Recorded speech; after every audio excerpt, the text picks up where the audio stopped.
Adventist World Radio, the voice of hope. Radio feon'ny fanantenana na ny AWR.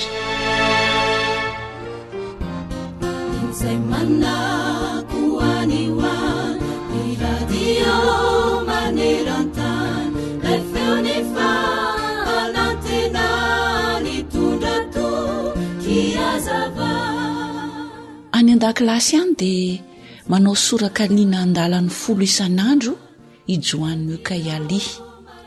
Tena mandreraka azy mihitsy ny manao izany ary tsy andriny mihitsy izay havita azy. Indray andro eo andalam-pahavitana izay sorakaliana izay Joanina dia nisy namany nahadona azy tsinahy ka nampiviliny soratra ary dia simba teo ilay takila voakaly tsara sy nandreraka azy. Tezitra Joanina no faizan'ilay namany ka nasiny ny totondry. Tamin'izay indrindra ny indro fa raraka teo amin'ilay takila nanoratany ny ranomainty izay nampiasainy. Indrisy fa nalahelo mafy sy diso fanantenana tanteraka Joanina. Dia nandramany nokosehana tamin'ny goma indray ilay takila izay nilatsahany ranomainty ka vao maika nitombo ny fahavoazana. Indrisy fa rovitra sy ny orotrorotra ny takila ka tsy nisy ny ilana azy intsony. Eny ry mpiaino ajaina, ny tsy fitandremana kely monja ataontsika kanefa azo ialana dia miteraka loza maro. Ny fiezahantsika samy irero amin'ny tsaratsara kokoa dia tsy mahafoana velively ny fahotana izay vita tamin'ny lasa. Maro ireo falotom-piainana izay efa vitantsika, miariary eo anatrehan'Andriamanitra izany, saingy izay tsy haintsika atao dia hain'io Andriamanitra raintsika any an-danitra io manao. Arak'izay voasoratra manao hoe avia ary ifandahatra isika ho Jehova, na dia tahaka ny jaka aza amin'ny fahotanareo dia ho fotsy tahaka ny oram-panala, ary na dia mangatrakatraka tahaka ny sily aza dia ho tahaka ny volon'ondry fotsy. Raha manaiky sy mankatoy ianareo dia hinana ny voka-tsoa amin'ny tany, fa raha mbola mandasy mihodina ihany ianareo dia ho lanin'ny sabatra, fa ny vavan'i Jehova no efa niteny. Isaia 40:19 ka hatramin'ny 20. Amen. Miteny Baiboly hanisan'andro mofonaina rasoavampo fazamalaina fatomotrany andro izao.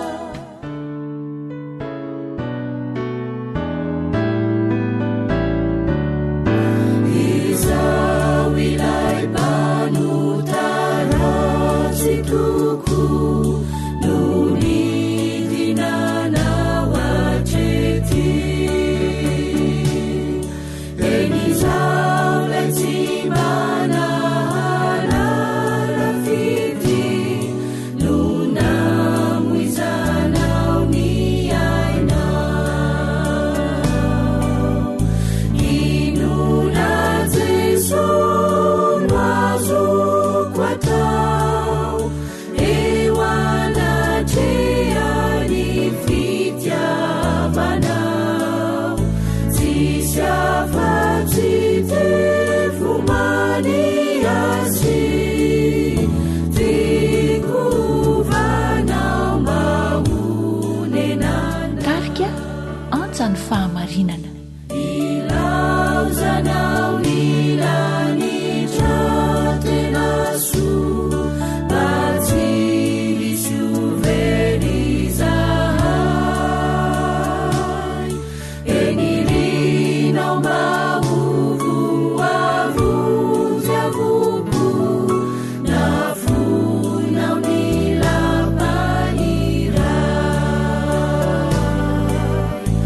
Inona Jesosy no azoko atao. The Voice of Hope. Eo anatrehan'ny fitiavanao. Tsisy afa-tsy tevomany azy tikovanao.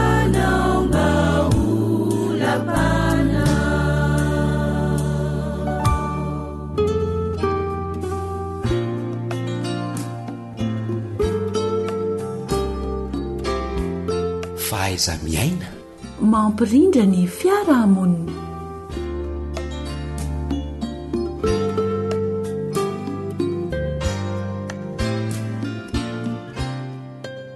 indro mitsidika ny tokantraminao indray ny tenako ankehitriny amin'ny alalan'izao onjam-peo izao, ary makasiraka indrindra ny amin'ny fampiatranonao dia manolotra ny araba omba mipirarinitsoa. Ny namanao lantormisa joely no mitafa aminao, ny namana samyma kosa no eo amin'ny lafiny teknika. Ary raha mbola iresaka ny dingana tsy maintsy lalovana amin'ny fivelarana ara-piaramonina isika amin'tian'io ity, dia dingana tsy maintsy lalovana ao anatin'izany fivelarana sy ny fandrosoana ara-piaramonina zany ny tsy fanaovana ariary-zato ampandriny. Raha tonga dia tsorina dia hoe aza manao ariary-zato ampandrina. Dingana tsy maintsy lalovana sy fanapahan-kevitra tsy maintsy raisina tokoa ny tsy fanaovana ariary-zato ampandrina raha toa ianao ka te handroso sy te hanana ny atao hoe fivelarana ara-piaramonina. Araka izany dia lafin-javatra iray izay tsy tokony atao akambo izany lafin-javatra izany. Fa inona marina tokoa moa izany atao hoe manao ariary-zato ampandrina izany? Ny atao hoe manao ariary-zato ampandrina dia olona iray izay mamisavisa eo atoerana fotsiny fa tsy misy ny hetsika atao. Ny tetika fotsiny no atao betsaka fa izy tsy manao na inona na inona. Izany hoe ilay ataony ny taolo manao hoe mandefa amboroa sy be fitetika fotsiny nefa ny tena eo ampitoerana eo ihany, dia izay no atao hoe manao ariary-zato ampandrina. Ary amin'ny ankapobeny ny olona manao ariary-zato ampandrina dia olona tratran'ny akamoana. Ko raha tiany izany ny ala amin'izany hoe ariary-zato ampandrina izany dia ilaina ny mihetsika. Koa tsy vitany hoe mamisavisa fotsiny eo ampitoerana eo ianao, fa tena mihetsika mihitsy raha tianao ny ala amin'izany, satria ny hetsika ihany no miteraka vokatra. Noho izany, voalohany tsy maintsy manova toe-tsaina ianao raha te hiala amin'izany. Ianao mihitsy izany no mila manova ny toe-tsainao ka hialanao le toe-tsaina miseho be hevitra sy mamisavisa fotsiny teo aloha, fa sady mamisavisa ianao no arahanao hetsika izany famisavisana izany.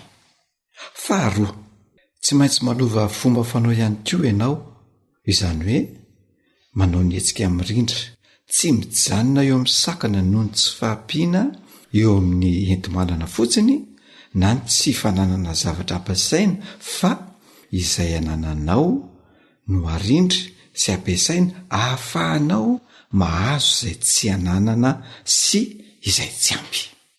Araka izany dia aoka hibahanao an-tsainao ty teny ty hoe fantariko dia ampiasaiko ny arena eo ampelantanako. Fantarina dia ampiasaina, izay zany ny baiko. Fantarinao ny zavatra manodidina anao sy zavatra misy eo ampelantananao, dia izay no ampiasaina, fa tsy mijanona eo amin'izay tsy fananan'izay. Ka inona moavy ary moa ireo arena eo ampelantananao ireo? Voalohany dia ny saina. Nomen'Andriamanitra saina ny olombelona tsirairay avy, dia iny no ampiasaina. Faharoa, ny olona, izany hoe misy olona manodidina anao, dia izay no ampiasaina. Ireo olona manodidina anao rehetra ireo dia azonao ampiasaina avokoa. Fahatelo, ny fotoana. samy nomen'andriamanitra 420 ora avokoa ny olona rehetra dia izay no arindranao, tsinjarainao ary ampiasainao. Manaraka izany ny information na ny fahalalana izay rehetra reniny ny sofina na hitan'ny maso na tsapain'ny tanana ka azo ampiasaina ampandroso ny tena dia ampiasao. Manaraka izany ny fitaovana izay misy eo am-pelatananao aloha ampiasaina. Fitaovana izay misy eo zany izay no ampiasaina fa aza miandriny tsy misy na ny tsy ampy fa izay misy no ampiasaina ho fampandrosoana ny tena hialana amin'ny ariarizato ampandriana. Ary farany ny vola izay vola misy eo am-pelatanana izay no ampiasaina dia izay azony ny vola iny aloha fidiana izay ampiasaina ka miainga amin'ny zavatra kelikely aloha fa aoka tsy hitadiny ny tsy hita na hiandry ny tsy misy fa izay le miteraka ariarizato ampandriana. Tsy voatery hiandry volabe fa zay kely misy eo am-pelatanana izay no ampiasaina. Dia ataovy ary ny ezaka rehetra ahafahan'ny tenanao manome ny tsara indrindra ho an'ny tenanao ihany aloha voalohany. Mila manao ny ezaka zany ianao ahafahan'ny tenanao manome ny tsara indrindra ho an'ny tenanao hialanao amin'ny ariarizato ampandriana ary amin'ny alalan'ny zava-misy eo am-pelatanana ihany. Tsy mitady avy sy havanana fa izay aloha ary aza mitaky ny tonga lafatra fa ny manome ny tsara indrindra izay ny tanjona. Tsy hoe mitady ny faramperana na ny tonga lafatra fa rehefa ozy ianao hoe tia ny tsara indrindra dia ny manome an'izay ho an'ny tenanao izay aloha ny tanjona.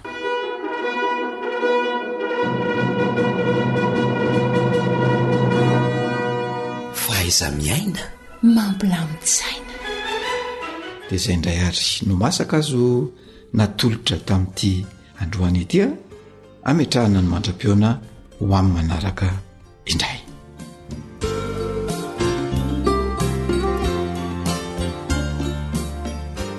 AWR boîte postale 700 Antananarivo 100.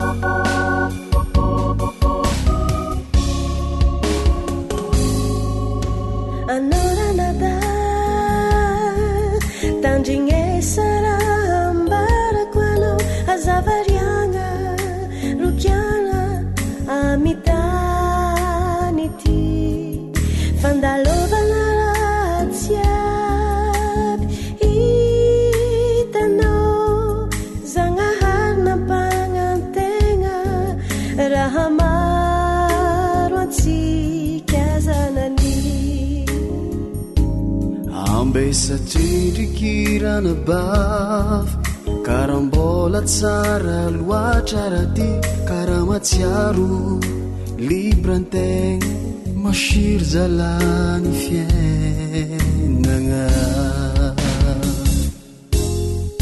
fitiaviko anao ranada matonga za magnantra anao halanjagna hary ratsy manja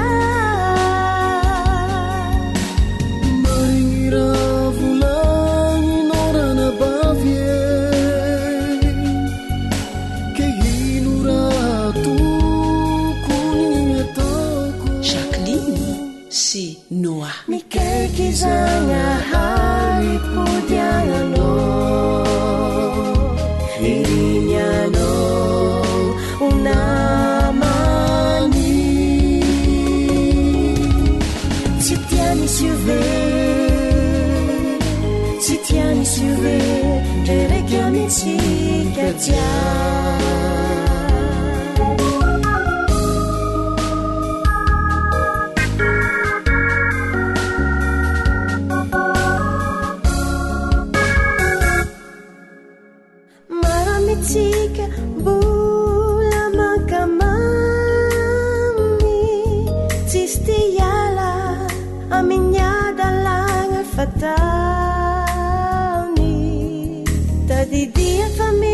mifetra raha jiaby mipodiagna tso anignenanao za magneky raha zegny ke manokiniany hihezaka za agnatogno zagnahary fitiavako anao ranada mahatonga za magnatra anao halanjagnahary raha tsy manjary marigny raha volagninao ranabavy e ke hino raha tokony ataoko zay lay monjany fanantinana mikaiky zagnahary podiagnanao irinianao onamany tsy tiany siove tsy tiany siove ndraiky amitsika jia tsy tiany siove tsy tiany siove ndraiky amitsika jia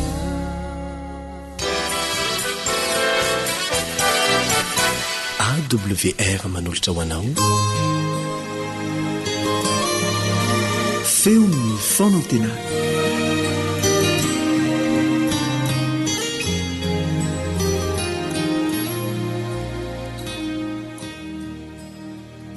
ampifaliana mandrakariva no iarabana anao amin'ny alalan'izao onja-peo izao ary anonana ihany koa amin'ny anaran'i Jesosy tompontsika sy mpamonjy atsika ny fahasoavan'Andriamanitra ho anao sy ny ankohonanao toy ny mahazatra ao anatin'izao fandaharana izao anefa dia manasanao andeha hiaraka hanondrika ny lohantsika isika hivavaka mba tsy ny mahaolona ny tsirairay amintsika no ifampiresantsika eto fa aoka ho fehezy ny fanatrehan'Andriamanitra ray sy Jesosy Kristy zanany ary ny fanahy masina izao fotoana izao hivavaka isika ary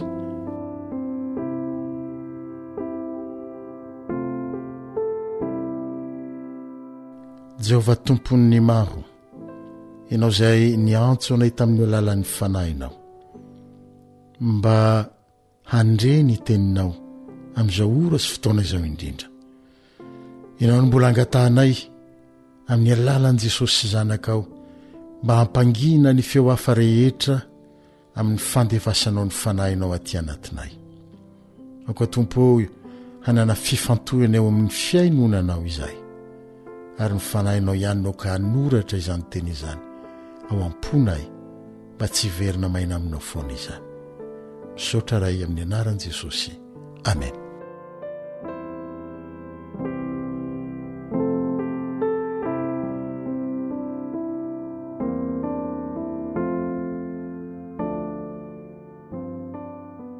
ao amin'ny filazantsara no soratan'ny Lioka toko 7:10 andininy voalohany ka hatramin'ny andininy 10 dia misy ny tantarany ny mpamory hetra iray na izay atsointsika kehitriny koa hoe inspecteur des impôts Zakaios no anarany naheno momba izany olona tao hoe Jesosy izany izy tsy mbola nafantatra azy mihitsy izy tsinona teo aloha nalaza ho tsara fanahy tokoa indrindra amin'ireo sokajin'olona voailikilika teo anivon'ny fiarahamonina no nandrenesany izany Jesosy izany ary satria tsy lavitra loatra ny tanàna nisy azy no nitorian'ny Jaona mpanao batisa ny afatry ny fibebahana koa dia mba tonga tany antsofiny sy tao ampony koa izany afatry ny fibebahana izany fantany fa nisy tsy nety ny nataony satria nanambaka olona izy teo amin'ny fanatanterahana ny asany ary naka mihoatra noho izay tokony ho nalaina izy raha nitaky-hetra tamin'ny olona ary izany nahatonga azy ho nailiky ny fiarahamonina dia hiala tamin'izany fiainana izany izy ary hanonitra ny lasa ratsiny ka hanomboka fiainana vaovao. Tsapany fa sarotra ho azy ny niala tamin'ny fahazaran-dratsiny taloha. Ary vao mainka koa nanampitrotraka izany ny tsy fahatokin'ny olona sy ny fiaiaiana ho tsy matotra amin'izay ezaka kely mba natao ny anehoana tamin'ny olona fa vonina ny hiova izy. Ny fahenony anefa fahandalo amin'ny tanàna misy azy Jesosy dia nampiredareda tao ampony ny faniriana na dia ny mba hahita maso azy fotsiny ihany aza. Dia Jesosy izay nalaza ho tsy mba manao tsinotsinonareo olona maniry marina ny anana fiainam-baovao, indrindra fa ireo izay voatositosika teo anivon'ny fiarahamonina. Voalaza fa io faniriana miredareda tao ampony Zakaios io dia vokatry ny fanekeny ny asan'ny fanahy masina teo amin'ny fiainana. Ary nisy ako ny lalina tao amin'ny fony Jesosy tokoa ny fahafantarana izany, na dia tsy noresahin'ny Zakaios mivantana taminy aza, satria araky ny voasoratra ao amin'ny tantara voalohany 9:5 dia mpandinika ny fo rehetra Jehova, ary ny fieritreretana rehetra dia fantany avokoa.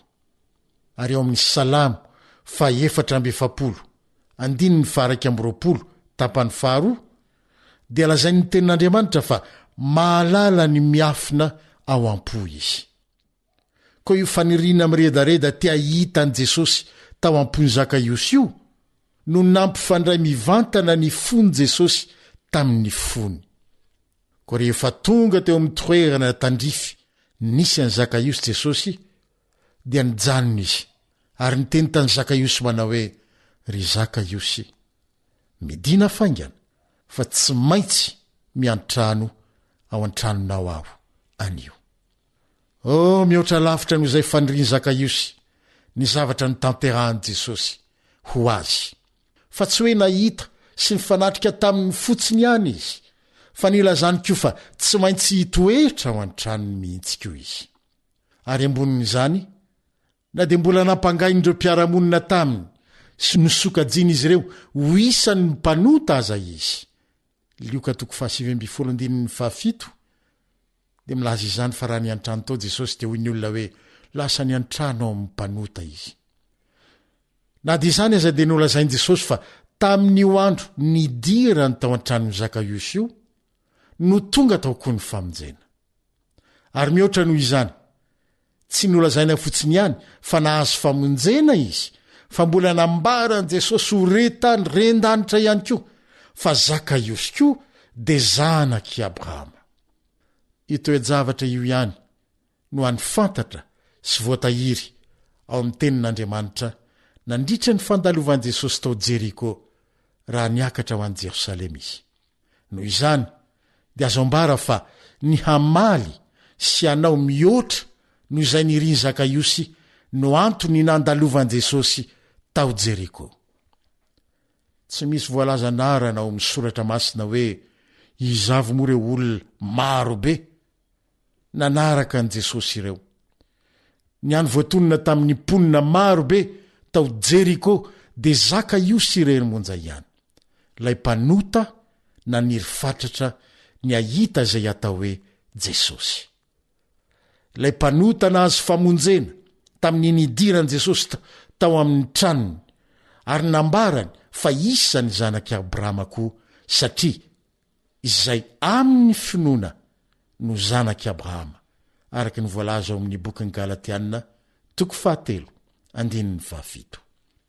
Ho anao izay miaino izao fandaharana izao, mba efa novalianao ve ny antsoantsony ny fanahy masina manao hoe mitadiavan' Jehova dia ny mbola hita izy, miantso azy dia ny mbola akaiky izy, aoka ny ratsy fanahy ahafoy ny lalany ary ny tsy marina ahafoy ny heviny. Isaia 5:50, 9 sy ny 7 tapany voalohany ihany. Na koa efa namaly izany ianao, sainge ny manodidina anao tsy te halala sy tsy te ino izay fihetsika rehetra anehonao fa maniry ny anana fiainana vaovao ianao. maniry mafy ny mba hahita izay atao hoe jesosy ianao kanefa ny mahampanotanao no arangaranga ny mpiaramonina ka ilazany aza angamba fa tsy hahita ny jesosy mihitsy ianao. Tsy miova jesosy fa raha nanohina azy ny faniriana lalina tao am-pony Zakaiosy fa izay dia manohina azy toy izany koa ny faniriana ao am-ponao hanana fiainam-baovao sy hahita azy. Ary tsy hoe manohina azy fotsiny ihany fa mihoatra lavitra noho izay fanirianao no ataony aminao ka ilazany fa hitoetra ao am-po sy ao an-tranonao koa izy. Ary ho tononony koa amin'ny fotoana io izay iaonanao aminy fa tonga ao am-ponao sy ao an-tranonao koa ny famonjena ary dia hambarany fa ianao koa dia zanaky Abrahama. Izao no teny fikasana omenanao androany. Ary hitady ahy ianareo dia ho hitanareo aho raha ka tsahinareo amin'ny fonareo tokoa. Eny ho hitanareo aho i Jehova. Jeremia 3:10 14:10 tapany voalohany ihany. Ary koa izy ao amin'ny Jaona 4:10 14 manao hoe raha ino ianao dia ho hitanao ny voninahitr'Andriamanitra. Raha noho Zakaiosy mpanota irery no nandalovan'i Jesosy tao Jeriko dia minoa fa noho ianao irery ihany koa no nahatongavany hiaona sy hitoetra ao am-po sy ao an-tranonao amin'izao ory izao indrindra. Raha maniry fatratra izany ianao koa dia hanomeanao famonjena izy sy ametraka anao ho zanaky Abrahama no hony finoanao. Ao amin'izay teny fikasana izay nao ametrahako indray ny mandra-piaona amin'ny fiarahantsika androany ary dia manantena mbola iaonanao amin'ny manaraka indray. Mandra-piaonary.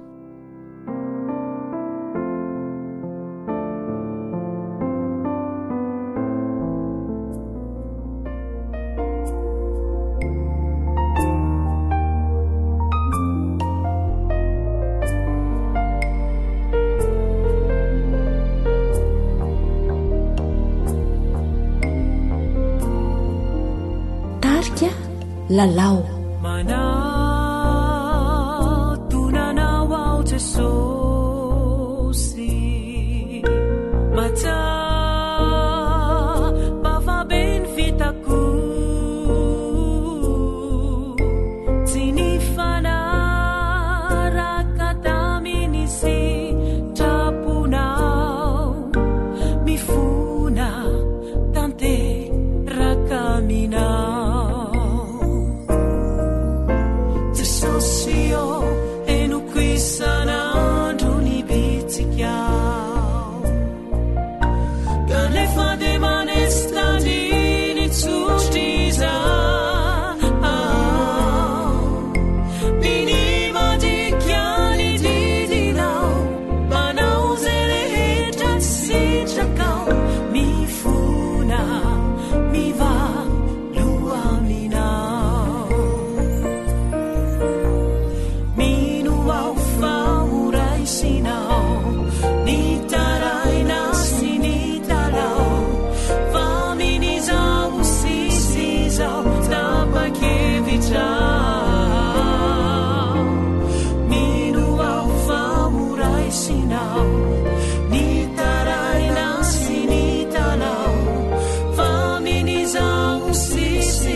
Zay lay onjany fanantinana.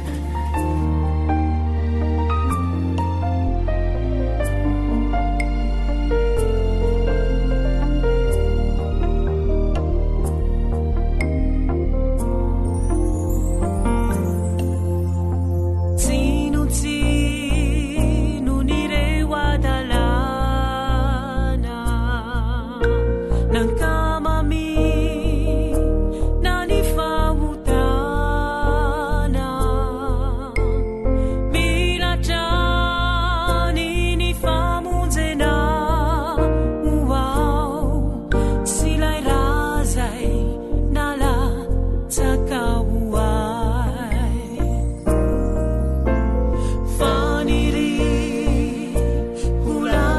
Jesosy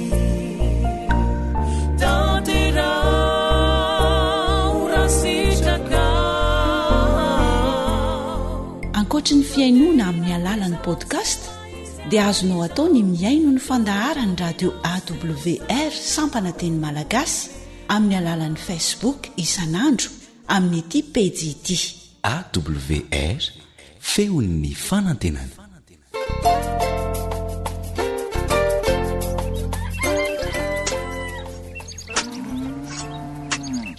Asa sy tontolo hiainana voakolo antoky ny fahavelomana re.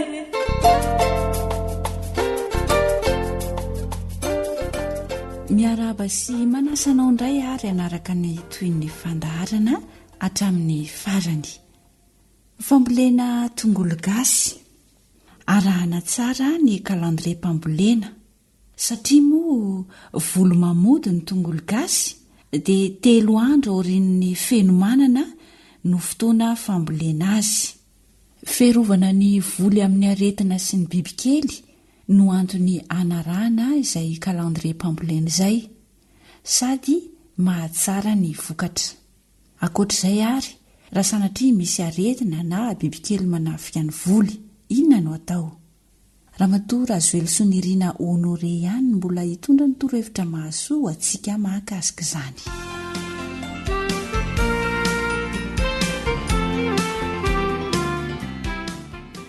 Inona indray ary tompoko no atao amin'ny bibikely na ny aretina mety manimba ny volo tongolo gasy?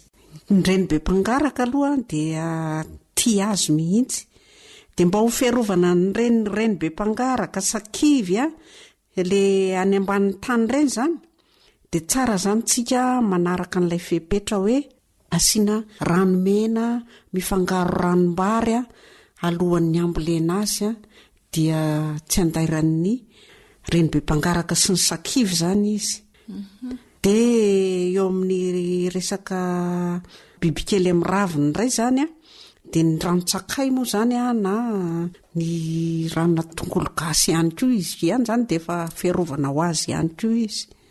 Ya, le izy tompoko misy hoe le fomba fiarovana zany efa nilazainao teo, ary raha ohatra ka efa tratry ny aretina tanteraka le tongolo gasy dia inona no tokony atao?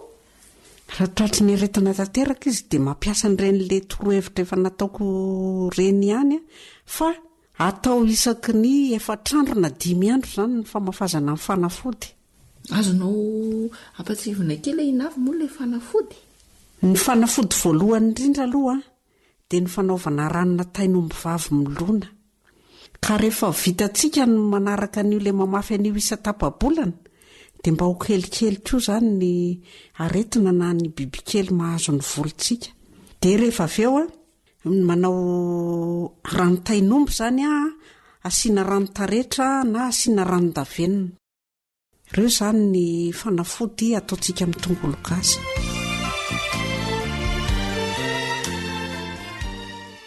Eny ary rehefa voarakitsika daholo ary ny fepetra rehetra mikasika ny fambolena ny tongolo gasy manahoana indray tompoko ny fiotazana sy ny vokatra azo?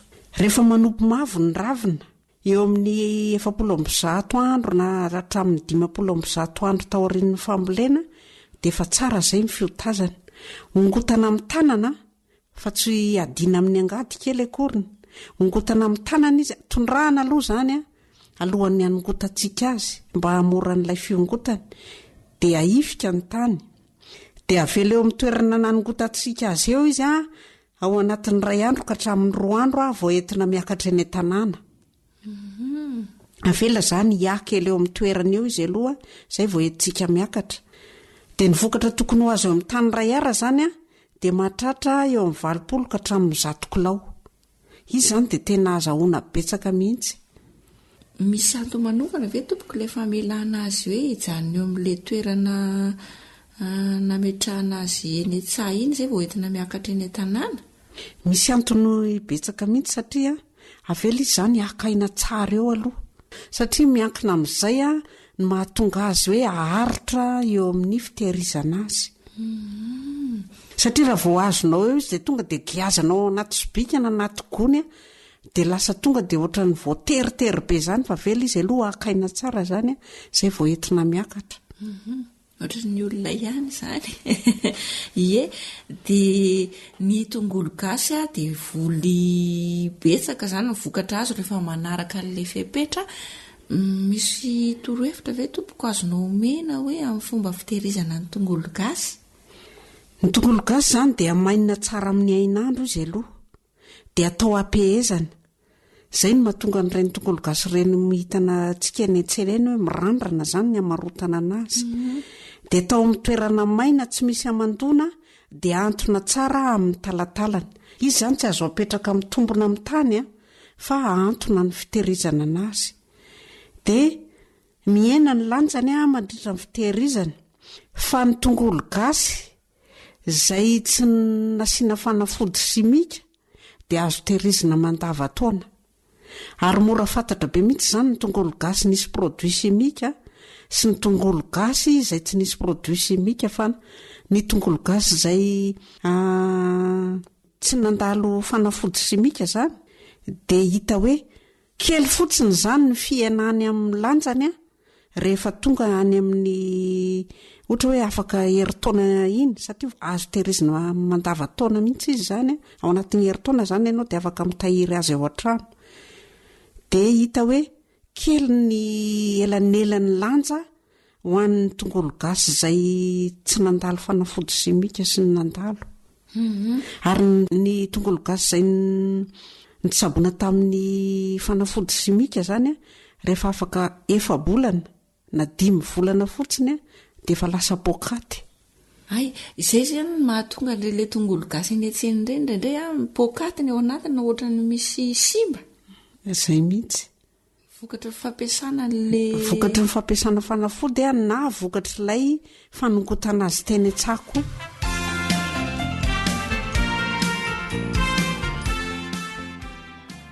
Koatra efa niresahana teo misy hafatra ve tompoko na zavatra hafa tianao ampitaina amin'ny piainontsika? Ny zavatra tiako ampitaina zany dia ny fepetran'ilay fambolena zany tsara raha tsika tsara foana raha fa tia azo vokatra tsara tsika sy tia azo tombontsoa zany tsika eo amin'ny fomba fampiasana azy. Ny voly zany atsika izay manao fambolena le mampivady voly dia raha ny tany volena tongolo gasy dia tsy dia andairan'ny aretina sy ny bibikely loatra. Zay no mahatsara ny tongolo gasy zany volena eny anelan'ny voly. Ohatra zao hoe tongolo gasy radisy frezy ampiarahanao dia sady mahafinaritra be mijery azy ny volonao hita hoe salama maitso mandavana tsara be ny fijery azy eny an-tsaha. Ametraka ny mandra-pitafa vetivety amin'ny piaino indray tsika. Veloma madinidinika indray manaraka indray tsika miaona tompoko. Dia mahasotoa zany mamboly dia manao fampiarana. Ry taon-tsaha sady manatsara ny tany no miaro amin'ireo bibikely sy aretina samihafa ary azombokatra tsara sy betsaka ny fanarahana an'ireo toromarika manara-penitra koa ampiaro avy hatrany zany.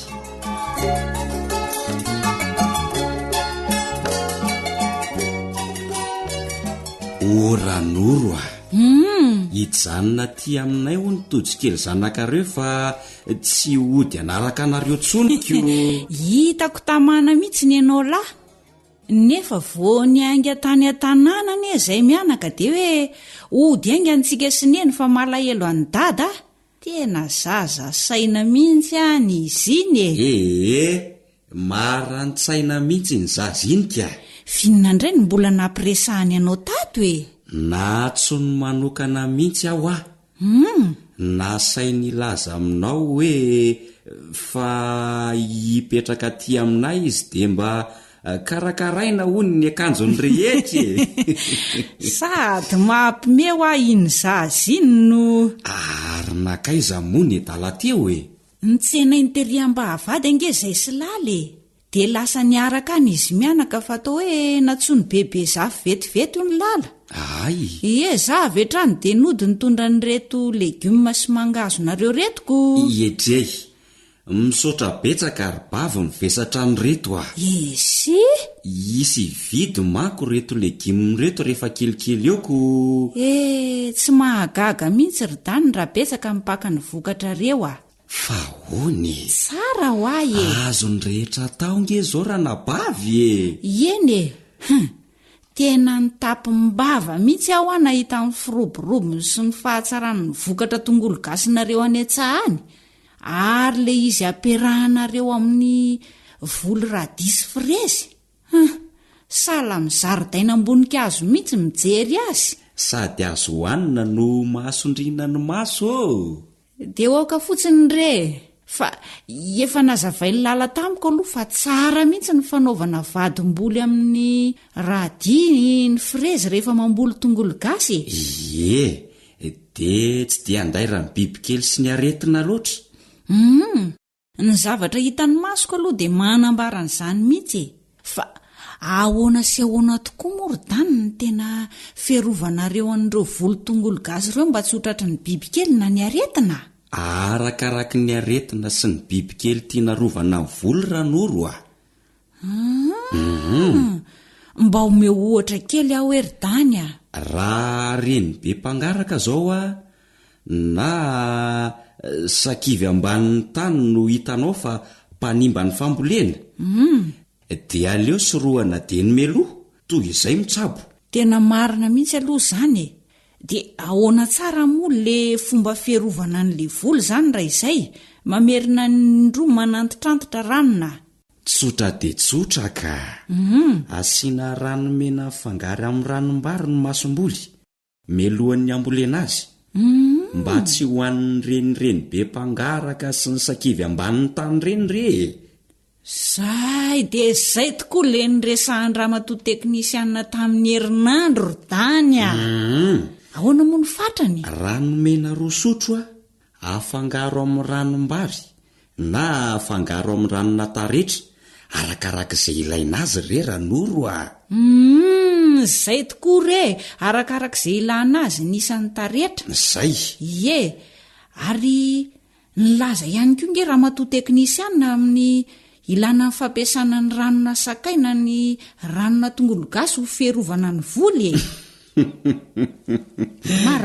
matadidy tsara mihitsy ranoroka azo ampiasaina tsara reo ary tena mety mba hiarovana ny voly anisan'izany ny tongolo gasy iarovana ny voly amin'ny fanafia amin'ny bibikely mamely ny raviny re ranoro tondramerina sy ny vitsika zay tokoa le izy fa aloha ihany aloha anytanytaniako vitanao ihany fa efa verivery tadidy ihany ahoana moa le fatrany tongolo gasy voatoto na sakay pilomaina voatoto roa sotro dia io no afangaro amin'ny rano 10 litatra dia ny rano io zany no afaka miaro ny voly mazava tongolo gasy voatoto na sakay pilomaina voatoto roa sotro afangaro amin'ny rano 10 litatra zay tena voaraka reo tsara mihitsy ny fepetra rehetra amin'ity fambolena tongolo gasy tiridany tsy mahagaga raha arak'izay ihany koa ny atsaran'ny vokatra sy ny abetsaky ny vokatra azonareo fa ono ary dany raha sanatria moa ka tratry ny aretina ny volo tongolo gasy dia le ranona tainombo vavy ny fanafody ampiasaina zay dia zay tokoa ranoro ranona tainombo vavy afafy isaky ny herinandro rehefa tena mamely zany ny aretina fa afafy isaky ny tapabolana kosa izy raha atao fanafody fierovana mba hakelikely ny aretina sy ny bibikely mpanimba ny voly marina zay ranona tsaroko tsara kosa ny fatrany aitsio aradiso tainombo vavy voatoto 12 kapoka zaika dia alona amin'ny rano 10 litatra mandritry ny 12 andro tsy zay le izy zay mihitsy dia tsy maintsy arona isaky ny 2 andro kosa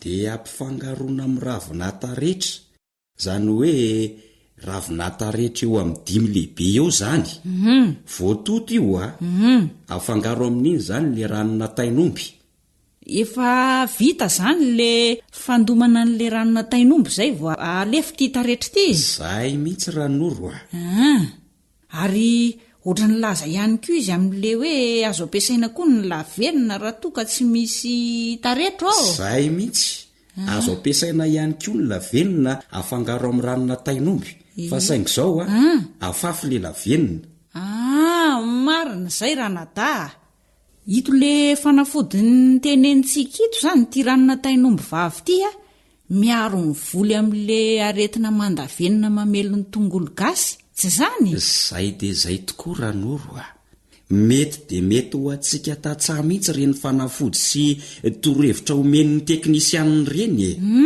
sady tsy mandany vola be nefa mandaitra tsara tena misaotra ranjandry fa nahazo toro lalana tsara de mbola mahavanona be atranonareo nareo koa toraka zany ranoro sotre tsy fa hiakatra moa zao ny volo tongolo gasinareo mbola oelaoela kely ihany ka rovina vo tonga ny hoe 700 andro ka hatramin'ny 500 andro taorian'ny famboleny aro maso tsara fotsiny rea rehefa hitanao hoe manompo mavo ny raviny ao anatin'ny 700 andro ka hatramin'ny 500 andro de efa mety ho tazana zay ny tongolo gasy edre tsy hitanao izy ihany fa isaina miaraka amin'ny kalandrie mihitsy ko ianao ve ahoany fa zao ranoro tondray tsara aloha ny tongolo gasy melohan'ny anongotana azy amin'ny tanana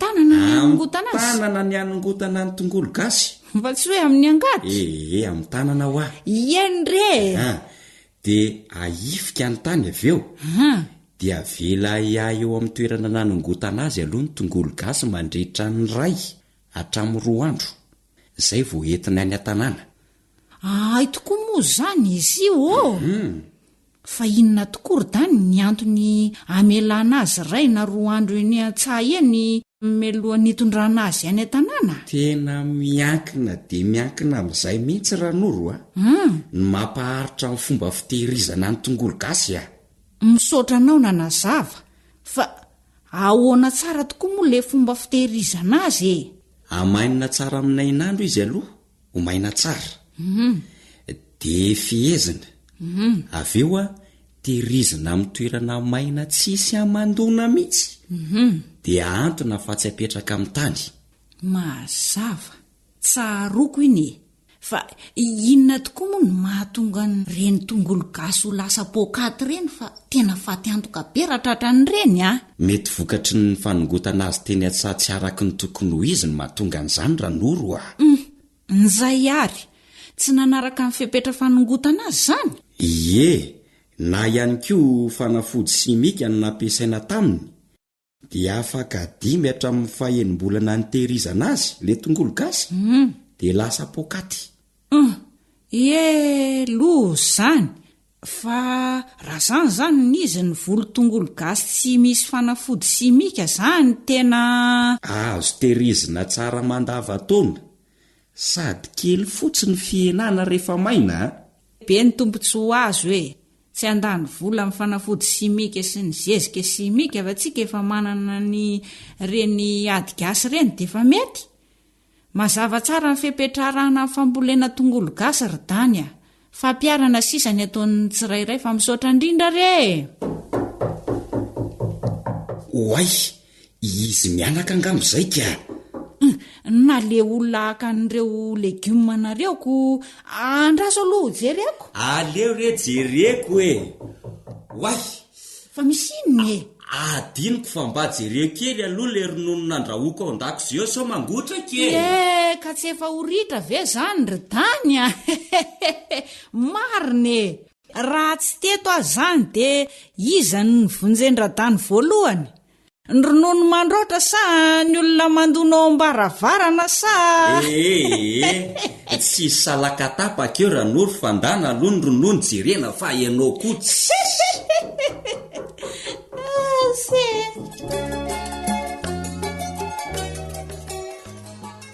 dia entany ianao anao fanandramany sady sakafo mahasoa no fidiram-bola tsara ny tongolo gasy dia manome fotoana antsika rehetra indray amin'ny manaraka raha sitrapon'Andriamanitra ny namanao fanjaniaina na natotosa ny fandaharana asa sy tontolo iainana niaraka tamin'ny aritiana ny andraikitra ny lafin'ny teknika tompona andraikitra Elion Andremitansoa veloma tompoko.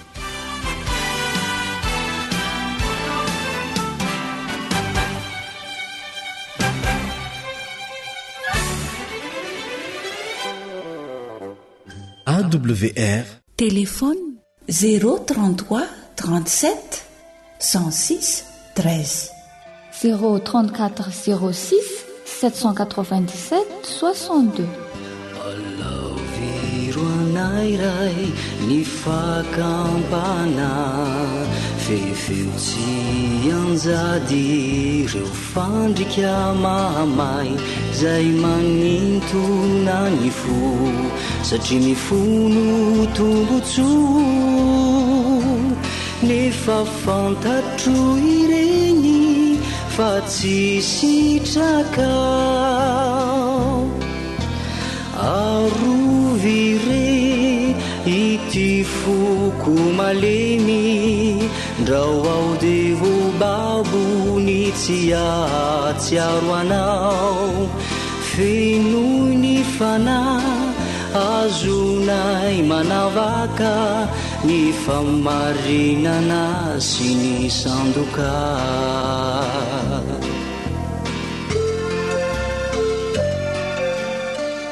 Rija Malala.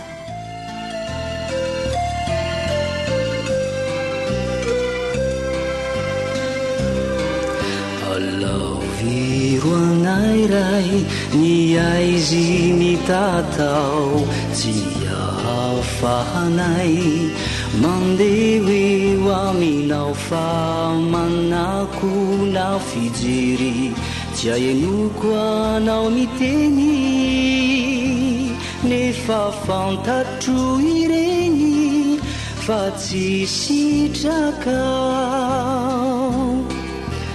ny teninao no jiro anazava sy ho fanilo ny tilalana izay ho ale fenoy ny fana vazonay manome ireo avanay tsy mba manana ny feo ny fanantenana ny teninao no jiro anazava sy ho fanilo ny tilalana izay ho ale fenoy ny fana azonay manome ireo avanay tsy mba manana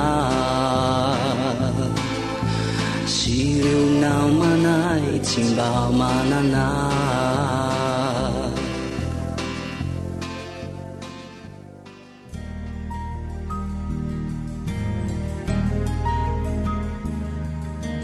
faniteninao no fahamarinana taridalana manokana fianarana baiboly avoaka ny fiangonana advantista maneran-tany iarahanao amin'ny radio feo ny fanantenana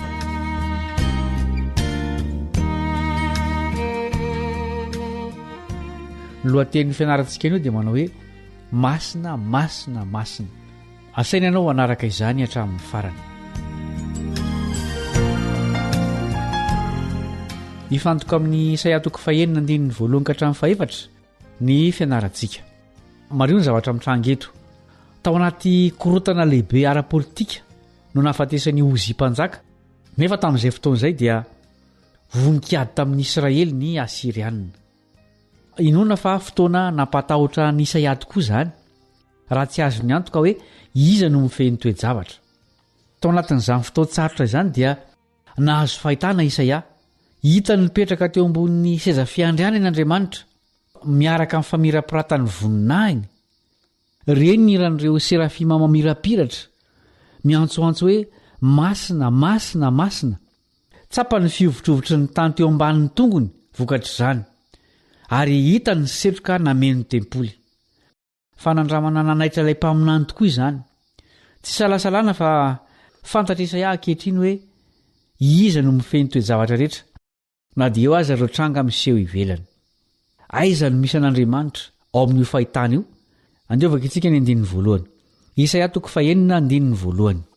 Tamin'ny taona nahafatesany Ozia-mpanjaka no nahitako ny tompo nipetraka teo ambonin'ny seza fiandrianana avo sady manerinerina ary nebanebana akanjony nahafeno ny tempoly.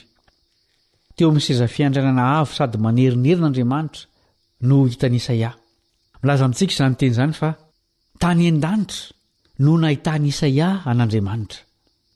Amin'ny toejavatra sasany mantsy dia voalaza fa midiny etỳ an-tany Andriamanitra. Zao ohatra ny voalaza ao amin'ny Exodosy 5:20. Exodosy 5:20 dia asaovy manao fitoerana masina ho ahy izy dia onina eo aminy aho. Azonao vakiana koa ny 5:4-7 na Ezekiel na i Daniel na i Jaona dia samy tany an-tanin'olona avokoa no nahazo fahitana. Mila fampiononana sy fampahirezana tahaka ny Isaia koa izy ireo tamin'izany fotoan'izany. Mila nahafantatra fa Andriamanitra no mitantana ny zavatra rehetra na dia mahakivy tanteraka aza ny toejavatra miseho manodidina azy. Daniel sy Ezekiel dia babo tany amin'ny firenena mpanompo sampy, firenena izay namotika ny firenen'izy ireo. Jaona kosa natao sesitany tany amin'ny nosy mitokana iray noho ny tsy fankasitrahan'ny fahefana ara-politika iray.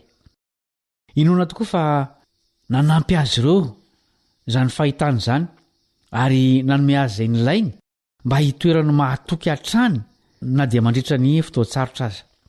Izao ny soratan'ilay mpanoratra kristianina Ellen White ny amin'ny Isaia ao amin'ny boky mitondra ny lohateny hoe mpaminany sy mpanjaka takila 5:200. Hoy izy: raha mbola nibanjana ny voninahitra sy ny fiandrianan'ny tompo izay niseho teo imasiny toy izany Isaia dia toy ny foana ny tenany noho ny fahatsapahany ny fahadiovana sy ny fahamasinan'Andriamanitra. Fifanoherana manao ahoana reny nisy tamin'ny fahatanterahana tsy manam-paharoa teo amin'ny mpamorona azy sy tamin'ny fiainam-pahotana ananan'ireo izay anisan'ny voafidy tahaka azy hatry ny elabe dia ny Israely sy Joda. Ilay fahamasinan'Andriamanitra izay fahamasinana lehibe sy misongadina ao amin'ilay fahitana nomenan'i Isaia no fototra iorenan'ny afatra entiny. Masina Andriamanitra ary takino masina ny olony. Omeny azy ny fahamasinana izany raha mbebaka izy ireo sy raha miala amin'ny fomba ratsiny ka milefitra tanteraka amin'ny ampinoana sy fankatoavana. Samy efa nandalo toejavatra mahakivy avokoa isika rehetra izay mety mahavery fanantenana mihitsy. Na dia tsy nahazo ny fahitana ny voninahitra Jehova tahaka ny an'ny Isaia eto azy isika dia azo antoka fa efa nampahirezin'Andriamanitra tamin'ireny toejavatra ireny. Aza adino ny namonjen'Andriamanitra anao tamin'ny lasa mba tsy hatahoranao ny amin'ny zavatra mety ho avy any aorianany. Izay no mamarana ny fiarahantsika mianatra androany koa dia mametraka ny mandrapitafa ny namanao Kaleba Andretsikivy.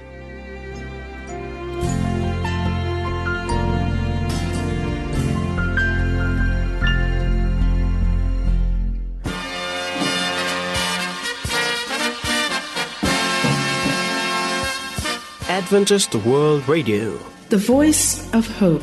Radio Femini Fanantenana. Ny farana treto ny fanarahanao ny fandaharan'ny radio feo fanantenana na ny AWR amin'ny teny malagasy. Azonao atao ny mamerina miaino sy maka maimaim-pona ny fandaharana vokarinay amin'ny teny pirenena mihoatriny 100 amin'ny fotoana rehetra. Raisoaryn'ny adresy ahafahanao manao izany: www.awr.org na www.feofanantenana.org.